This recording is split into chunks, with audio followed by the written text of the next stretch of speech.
عزیزان محترم، اللہ تبارک و تعالی نے انسان کو اشرف المخلوق بنایا ہے۔ ساری کائنات کو اللہ تعالی نے انسان کے فائدے اور نفع کے لیے بنایا اور خدمت میں لگایا ہے۔ الدنیا خلقت لکم، دنیا ساری کی ساری تمہارے لیے پیدا کی گئی ہے۔ وانتم خلقتم للآخرہ، انسان کو اللہ نے آخرت کے لیے پیدا کیا ہے۔ پچھلے جمعے کے اندر میں نے تفصیلاً عرض کیا تھا کہ جب میرے محبوب صلی اللہ علیہ وسلم پر قرآن مجید سب سے پہلے نازل ہونا شروع ہوا تو سورہ علق کی ابتدائی 5 آیات نازل ہوئیں۔ آپ صلی اللہ علیہ وسلم غار حرا کے اندر اللہ کی عبادت کے اندر مشغول تھے۔ حضرت جبرائیل علیہ السلام اللہ کا پیغام لے کر آئے اور وحی کا سلسلہ شروع ہوا۔ میرے عزیز بھائیو، اللہ تبارک و تعالی نے انسان کو علم حاصل کرنے کے لیے، راہ ہدایت پر آنے کے لیے اللہ تعالی نے بہت سی چیزیں ایسی عطا فرمائی ہیں جس سے انسان کو چیزوں کا علم حاصل ہوتا ہے۔ آنکھیں اللہ نے عطا فرمائی ہیں، آنکھوں سے علم حاصل ہوتا ہے کہ یہ چیز خوبصورت ہے، بدصورت ہے، اس کا نقشہ کیسا ہے، یہ چیز بنی کیسے گئی ہے۔ آنکھوں کے ذریعے ہمیں بہت ساری چیزوں کا علم حاصل ہوتا ہے۔ دیکھو یہ مسجد ہم دیکھ رہے ہیں، ایک دوسرے کی شکلیں دیکھ رہے ہیں، تو دیکھنے کا علم یہ انسان کو اللہ نے جو عطا فرمایا ہے، انسان کو آنکھوں کے ذریعے حاصل ہوتا ہے۔ کتنا اللہ کی کائنات خوبصورت ہے، کتنی مخلوق اللہ نے خوبصورت بنائی ہے۔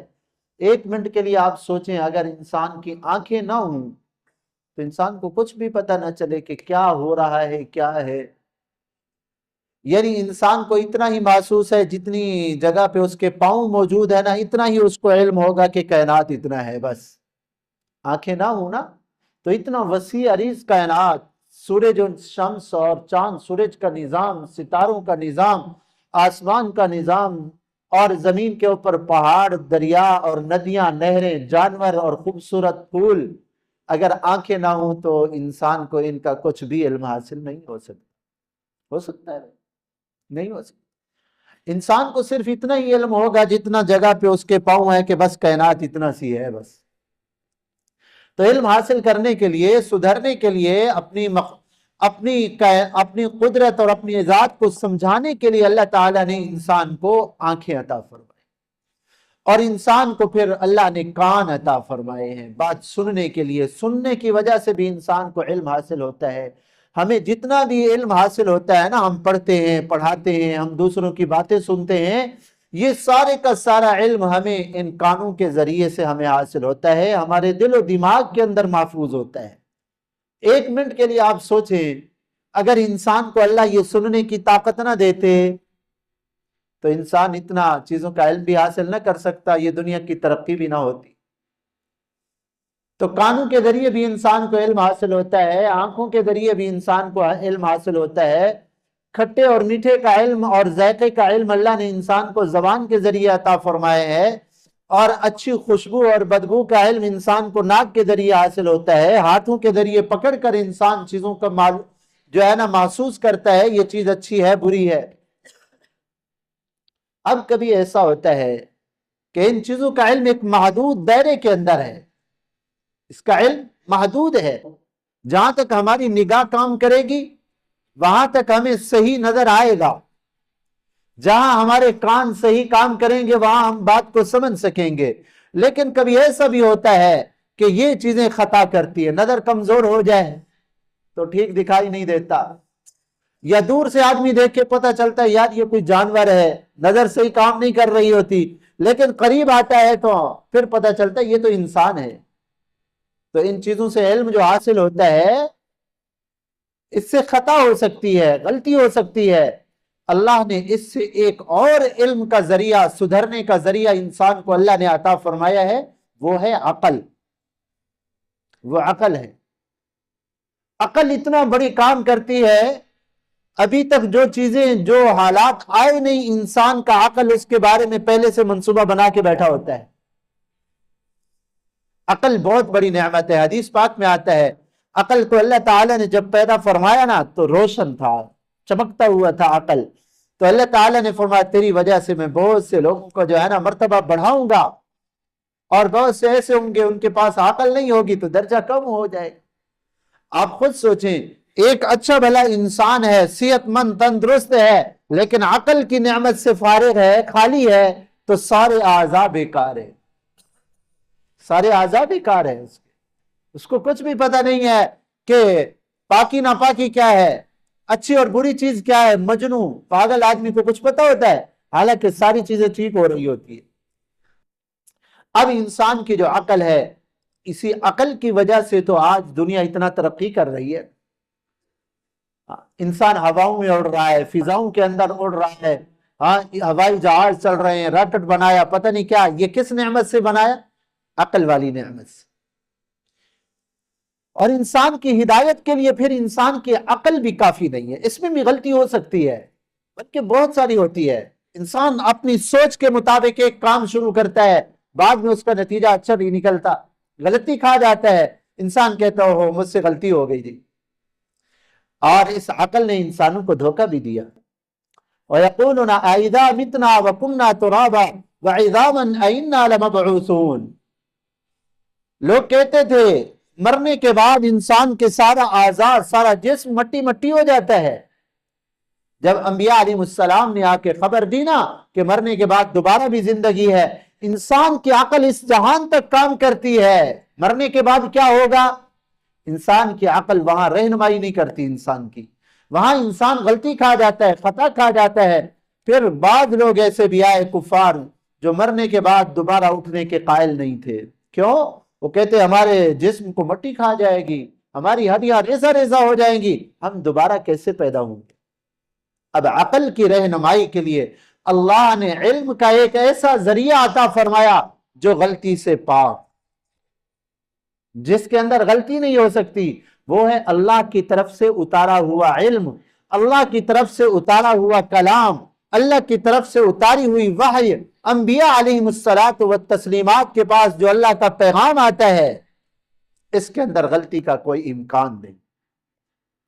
کیوں؟ علم کس کی طرف سے آ رہا ہے؟ اللہ کی طرف سے۔ اللہ کی ذات پاک، غلطی سے پاک، بھول سے پاک، نسیان سے پاک، اور بھولنے چکنے سے پاک۔ تو اللہ کی طرف سے جو علم آ رہا ہے وہ بھی یقینی اور کامل ہے، اس کے اندر کبھی غلطی کا شائبہ تک نہیں۔ اب قرآن آ کر ہمیں بتاتا ہے مرنے کے بعد کیا ہوگا، ہماری عقل نہیں بتاتی، عقل تو ہمیں دھوکہ دے دیتی ہے۔ انبیاء علیہ السلام نے آ کے انسان کو بتایا کہ تمہارا دنیا کے اندر آنا اس لیے نہیں ہے کہ کھاؤ پیو مر جاؤ، یہ تو جانوروں کا کام ہے، کھاؤ پیو خواہشات پوری کر کے مر جاؤ، ختم ہو جاؤ، میاں میٹ ہو جاؤ۔ ہاں، تمہارا یہ کام نہیں ہے، اللہ نے تمہیں اشرف المخلوق بنایا۔ میں نے پچھلے جمعے کے اندر بھی عرض کیا تھا کہ یہ جو پہلی وحی جو ہے نازل ہوئی تھی، اقرا بسم ربک، پڑھو اپنے رب کے نام سے، اپنے رب کے تعارف کرو، پہچان کرو، اپنے رب کو پہچانو۔ اقرا بسم ربک الذی خلق، خلق الانسان، جس نے انسان کو بنایا۔ میں نے وہاں بھی عرض کیا تھا اللہ تو ساری کائنات کو بنانے والے ہیں، یہاں انسان کا ذکر اس لیے کیا کہ انسان اشرف المخلوق ہے۔ ساری کائنات کے نمونے اللہ نے انسان کے اندر رکھے ہیں۔ انسان، اللہ نے تجھے بڑا شرف دیا ہے، اللہ نے تجھے بڑی عزت دی ہے، اللہ تبارک و تعالیٰ نے ساری کائنات کو تمہاری خدمت میں لگا دیا ہے۔ اور انسان کا شرف، انسان کی عظمت، انسان کی فضیلت اس وقت تک ہے جب یہ اپنے مالک کو پہچان۔ ہاں بھائی، ہم بھی نوکر رکھتے ہیں نا دکان کے اوپر، اور نوکر کی عزت اور نوکر کو تنخواہ تب ملتی ہے جب وہ اپنا کام کرتا رہے، جب وہ اپنا کام کرتا رہے۔ اگر کوئی ایسا نوکر اور ایسا مزدور ہے، آپ نے مزدور رکھا، وہ آپ کا کام نہ کرے، سارے محلے کو پانی بھر کے دے دے، سارے محلے کے سودے لے کر دے دے، ایک منٹ کے لیے بھی جو ہے نا وہ مزدور بیٹھے نا، سارا دن کام کرتا رہے لیکن آپ کا نہ کرے، آپ اس مزدور کو کیا کہو گے؟ بڑا نکما ہے تو کام کا نہیں ہے، بڑا نکما ہے تو کام کا نہیں ہے۔ وہ کہتے صحیح میں کیسے کام کا نہیں ہوں؟ میں تو ساری بستی والوں کے کام کر رہا ہوں، ایک منٹ کے لیے نہیں بیٹھ رہا، میں کیسے نکما ہوں؟ آپ کہیں گے میں نے اپنے لیے تجھے رکھا تھا، میرا کام نہیں کیا تو تجھے جو ہے نا دوسروں کا کام کرنے کا کیا فائدہ؟ دوسروں کے بھلے لاکھ کام کرتا رہے لیکن میرا کام نہیں کیا تو میرے کسی کھاتے کا نہیں، جاؤ آج سے تمہیں جو ہے نا رخصت ہے۔ تو اللہ تبارک و تعالی نے انسان کو اپنی عبادت کے لیے بنایا، پہچان کے لیے بنایا کہ انسان مجھے پہچانے، اس کی نیاد و جبین میرے سامنے جھکے، اس کا اٹھنا بیٹھنا، اس کی زندگی اور اس کی موت۔ قل ان صلاتي ونسكي ومحياي ومماتي لله رب العالمین، رب العالمین کے لیے اس کا جینا مرنا ہو، تب اس انسان کی عظمت ہے اللہ کے ہاں، اس انسان کی عظمت ہے اللہ کے ہاں۔ اگر انسان ساری مخلوق کے جو ہے نا کام کرتا رہے لیکن اپنے خالق کے سامنے سر نہ جھکائے، اپنے خالق اور مالک کی مرضی کے مطابق خوشی غمی کے لمحات نہ گزارے، رات اور دن کے لمحات مخلوق کی خدمت میں لگے ہوئے ہیں، مخلوق کو بنانے میں، خالق کی اطاعت کے اندر نہیں لگے، اللہ کو راضی کرنے کے اندر نہیں لگے، اللہ کے ہاں پھر ان کی کوئی قدر نہیں ہے۔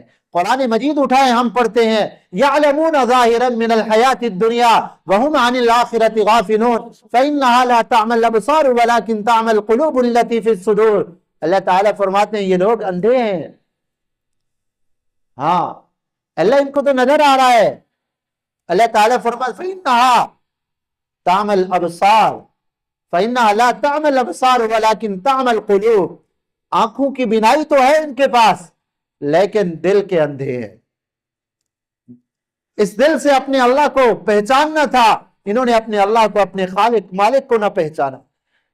تو بہرحال میرے بھائیو، آپ صلی اللہ علیہ وسلم پر پہلی وحی جب نازل ہوئی خلق الانسان من علق اقرأ وربک الاکرم، آپ کا رب بڑا کریم ہے، ہمارے آنے سے پہلے ہمارے ضروریات کا اللہ انتظام فرما دیتے ہیں۔ میرا بھائی آپ کے جاگنے سے پہلے آپ کی ضرورت کا اللہ انتظام کر رہے ہیں۔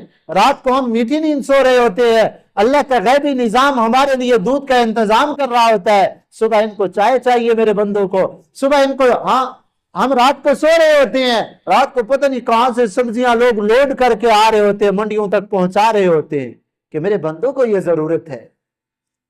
اللہ کتنا کریم ہے۔ علم الانسان، خالق الانسان، اللہ نے انسان کو پیدا کیا ہے۔ اقرأ وربک الاکرم الذی علم بالقلم، قلم کے ذریعے اللہ نے انسان کو سکھایا۔ کون کہتا ہے کہ دنیاوی تعلیم حاصل نہ کرو؟ اللہ کی قسم سب سے پہلی وحی کے اندر اللہ نے قلم کا ذکر کیا ہے۔ آج جتنا بھی علوم ہمارے پاس پہنچے ہیں یہ قلم ہی کے واسطے سے تو پہنچے ہیں۔ قرآن اگر لکھا نہ جاتا تو آج ہم تک پہنچتا؟ ہاں، اور علماء کی جتنی بھی کتابیں ہیں، اسلامی کتابیں، ایسے حضرات بھی گزرے ہیں جنہوں نے قرآن کریم کی تفسیریں 50 جلدوں میں لکھی۔ حضرت مولانا عبداللہ بدلی رحمت اللہ علیہ گزرے ہیں، بسم اللہ الرحمن الرحیم کے 19 حروف ہے، انہوں نے اس کی تفسیر لکھنا شروع کی تو 19 جلدیں ہو گئی صرف بسم اللہ کی تفسیر۔ سبحان اللہ۔ اور اسی قلم کی آج جدید شکل کمپیوٹر ہے، ہاں یہ جدید شکل ہے اس قلم کی، یہ اس میں بھی تو لکھا جاتا ہے نا جی۔ علم الانسان ما لم یعلم، اللہ نے انسان کو وہ کچھ سکھایا جو انسان نہیں جانتا تھا۔ چلنا نہیں جانتا تھا، اللہ نے چلنا سکھا دیا۔ دیکھنا نہیں جانتا تھا، انسان کو اللہ نے دیکھنا سکھا دیا ہے۔ اور پیدا ہوتے ہی دودھ پینے کا علم کس نے سکھایا ہے؟ ماں کے پیٹ سے تو سیکھ کر نہیں آیا، اللہ نے انسان کو سکھایا کہ یہ اس طرح تو منہ ہلائے گا تو تجھے امی کے جو ہے نا چھاتیوں سے دودھ ملے گا۔ اور دنیا کی کتنی چیزیں ہیں جو انسان نہیں جانتا تھا، اللہ نے سکھایا۔ آپ صلی اللہ علیہ وسلم پر یہ وحی کہ ابتدائی 5 آیات نازل ہوئی، اور میں نے پہلے بھی عرض کیا قرآن کریم اللہ کا کلام ہے، بڑی عظمت ہے قرآن کے اندر۔ یہ تو اللہ کا کرم ہے کہ اللہ تعالی نے قرآن کو میرے محبوب صلی اللہ علیہ وسلم کے سینہ اطہر پہ نازل کیا، ورنہ آج ہم لوگ جو ہے نا قرآن اپنے سینوں میں اٹھا ہی نہ سکتے. قرآن تو اتنا عظیم ہے. دیکھو جب علاقہ بدلتا ہے، ماحول بدلتا ہے، تو ایک بھاری چیز کے اندر کمی آ جاتی ہے. یہ 11,000 وولٹ والی جو بجلی جا رہی ہے نا، یہ بھی تو بجلی ہے نا. اگر کوئی اس کو تھوڑا سا ٹچ کرے تو ختم ہو جائے. اب یہی بجلی جب ہم، یہ گرم ہے، آگ ہے، جب ہم اس کو جو ہے نا لے آتے ہیں اپنے فریزر کے اندر، فریج کے اندر، تو اس کے اندر کیا پیدا ہو جاتا ہے؟ ٹھنڈک کے آثار. وہی بجلی ہے جو 11,000 وولٹ میں جا رہی تھی، اور وہی بجلی ہے جو ہمارے فریزر اور فریج کے اندر آ رہی ہے. لیکن ادھر آگ ہے، کوئی ہاتھ لگائے تو جل جائے، اور فریج کے اندر آپ چیز رکھے تو ٹھنڈی ہو جائے، برف بن جائے. بجلی وہی ہے، لیکن جب علاقہ بدلا، ماحول بدلا، اس کے اندر تبدیلی کے اثرات آگئے. قرآن وہ کلام ہے، لو انزلنا هذا القرآن على جبل لرأيته خاشعا. اگر قرآن پہاڑوں کے اوپر نازل کیا جاتا تو اللہ تعالیٰ فرماتے پہاڑ بھی نہ اٹھا سکتے، پہاڑ بھی ریزہ ریزہ ہو جاتے. آپ صلی اللہ علیہ وسلم کے دل پر جب قرآن نازل ہوا، فرشتوں نے کہا واہ واہ، کیا مضبوط دل ہے اللہ کے محبوب صلی اللہ علیہ وسلم کا، جو قرآن کی عظمت کو برداشت کر رہا ہے. اسی لیے میں نے پہلے بھی عرض کیا تھا، احادیث کے حوالے سے صحابہ اکرام فرماتے ہیں اگر قرآن آپ صلی اللہ علیہ وسلم کے اوپر، یہ ابھی سخت سردی ہے، ہمارے یہاں کیا سردی ہے؟ کچھ بھی نہیں. ادھر تو اتنا نہیں ہے نا، پھر بھی پسینہ کسی کو نہیں آ رہا. برف باری جہاں ہو رہی ہوتی ہے نا، سخت سردی، فرماتے ہیں جب آپ صلی اللہ علیہ وسلم پر سخت سردی کے زمانے میں قرآن نازل ہوتا تو اتنا عظمت ہوتی، تو آپ صلی اللہ علیہ وسلم کا جسم مبارک پیشانی سے موتیوں کی طرح پسینے کے قطرے ٹپکنا شروع ہو جاتے. اونٹ کتنا وزن اٹھاتا ہے، اگر آقا اونٹ کے اوپر سوار ہوتے وہ بھی نہیں چل سکتا تھا، وہ بھی بیٹھ جاتا تھا، گردن نیچے ڈال دیتا تھا اونٹ. اور جب وحی کا نزول ختم ہوتا، پھر جو ہے نا، جب وحی کا نزول ختم ہوتا پھر اونٹ چلنا شروع کر دیتا. تو قرآن کا اتنا عظمت اور بوجھ تھا. یہ تو اللہ کا کرم ہے، اللہ نے قرآن اتارا میرے محبوب صلی اللہ علیہ وسلم کے سینہ اطہار پہ. اب قرآن آقا نے پڑھ کر امت کو سنایا، اور پھر امت کے سینے اب اس کے متحمل ہو گئے کہ قرآن کو اٹھا سکے، برداشت کر سکیں. آج قرآن 6 سال کا بچہ، 7 سال کا بچہ قرآن پورا اپنے سینے میں محفوظ کر لیتا ہے، اس کو کوئی مشقت بھی نہیں ہوتی اس کو. اور 80 سال 85 سال کے بوڑھے بھی قرآن حفظ کر جاتے ہیں. پچھلے سالوں میں خبر تھی، ایک دادی اماں ہے 85 سال کی، اس نے قرآن حفظ کر لیا. سبحان اللہ. تو بہرحال یہ ابتدائی 5 آیات نازل ہوئیں، آپ صلی اللہ علیہ وسلم لے کر آئے قرآن کی عظمت اور وحی کا بوجھ. آپ صلی اللہ علیہ وسلم گھر تشریف لائے. حضرت خدیجہ الکبریٰ رضی اللہ تعالی عنہا سے کہا زملونی زملونی، مجھے کمبل اڑا دو. امی خدیجہ الکبریٰ رضی اللہ تعالی عنہا نے پوچھا محبوب کیا ہوا، خیر ہے، گھبرا رہے ہیں آپ؟ تو آقا نے وہ غار حرا کے اندر پورا واقعہ بتلایا کہ میں اس طرح عبادت میں تھا، ایک فرشتہ آیا اور آ کر مجھے سینے سے لگایا اور کہا اقرأ بسم ربک الذی خلق، 3 مرتبہ مجھے دبایا. میں نے پچھلے خطبے کے اندر یہ واقعہ تفصیلاً عرض کیا تھا. اب آقا نے فرمایا یہ اتنا قرآن کی عظمت کا بوجھ ہے، مجھے خوف ہوتا ہے کہ کہیں میری جان نہ نکل جائے. تو آپ صلی اللہ علیہ وسلم کو حضرت خدیجہ الکبریٰ نے فرمایا لا واللہ، کلا، ہرگز نہیں، آپ کی جان ختم نہیں ہوگی. انک لتصل الرحم وتحمل الکل وتقری الضیف وتعین علی نوائب الحق. محبوب آپ کے تو اچھے اچھے کام ہیں، آپ رشتہ داروں سے حسن سلوک کرتے ہیں، اور جو محتاج ہوتے ہیں آپ ان کو کما کر دیتے ہیں، ان کے لیے گزر اوقات کا آپ جو ہے نا ذریعہ بنتے ہیں، اور جو مصیبت میں پھنسے ہوئے ہوں آپ ان مصیبت زدہ کو جو ہے نا آپ ان کی مدد کرتے ہیں، اور حق بات کا ساتھ دینے والے ہیں. جو آدمی ایسے کام کرنے والا ہو اللہ اس کو کبھی ضائع نہیں کرتے، اللہ اس کو کبھی ضائع نہیں کرتے. آپ صلی اللہ علیہ وسلم کو تسلی دینے والی سب سے پہلی خاتون حضرت خدیجہ الکبریٰ رضی اللہ عنہ. پھر آپ صلی اللہ علیہ وسلم کو لے گئیں ورقہ ابن نوفل کے پاس. انشاءاللہ اس کا ذکر ہم آئندہ کریں گے. اللہ تعالیٰ سے دعا ہے اللہ تعالیٰ بھی ہمیں یہ اچھی صفات عطا فرمائے، اور اللہ تعالیٰ ہمیں اپنی پہچان نصیب فرمائے. وما علینا الا البلاغ، سنت پڑھ لیں. ایک اعلان بھی سماعت فرمائے. آج رات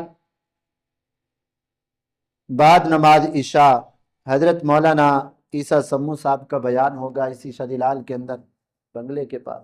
بھائی غلام مصطفیٰ صاحب کے بنگلے پر جو ہے نا بیان ہوگا، اور اس میں اور بھی علماء کرام ہیں، سب ساتھیوں کو دعوت دی جاتی ہے.